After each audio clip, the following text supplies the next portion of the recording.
नमस्कार बंधुरा आज बानाচ্ছি ডিমের কোরমা। तो আমার এই রেসিপিটা ভালো লাগলে তোমরা প্লিজ একটা লাইক কমেন্ট আর শেয়ার করে দিও। তো প্রথমেই লাগছে 4টে ডিম সেদ্ধ আর করে নিলাম একটু পেঁয়াজ বাটা, একটা মাঝারি সাইজে পেঁয়াজকে বেটে নিলাম আর 1 চামচ পোস্ত গরম করার মধ্যে একটু নেড়ে ছেড়ে নিচ্ছি। একটু হালকা হয়ে নাড়াচাড়া হয়ে গেছে, এবার ওই কড়ার মধ্যে দিয়ে দিলাম কয়েকটা গোটা গরম মশলা, লবঙ্গ, দারচিনি আর ছোটো এলাচ। এবার দিয়ে দিলাম টমেটো কুচি, রসুন কুচি, আদা কুচি আর কাঁচা লঙ্কা। এটা দিয়ে একটু ভালো করে নাড়াচাড়া করে নেব।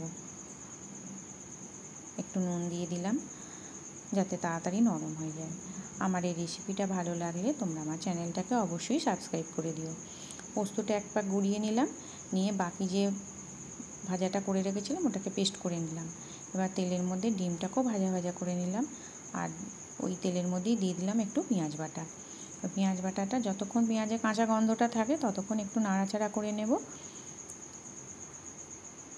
দেখো মোটামুটি এটা হয়ে গেছে। এবার ওর মধ্যে দিয়ে দিচ্ছি যে মশলাটা আমি পেস্ট করে রেখেছিলাম, সেই মশলাটা এতে দিয়ে দেবো। মশলাটা দিয়ে বেশ খানিকক্ষণ নাড়াচাড়া করব, যতক্ষণ না মশলাটা থেকে তেল ছেড়ে আসে। ওর মধ্যে দিয়ে দিলাম একটু হলুদ গুঁড়ো, দিয়ে দিলাম একটু নুন, দিয়ে আবারও ভালো করে এটা নাড়াচাড়া করে নেব যতক্ষণ মশলাটা ভালো মতো না কষা হচ্ছে। দেখো মশলাটা অনেকটা কষা হয়ে গেছে। এবার একটু জল দিয়ে দেবো, একটু ফুটে গেলে পরে ওর মধ্যে ডিম 4টে দিয়ে দেবো। আমার রান্না মোটামুটি কমপ্লিট।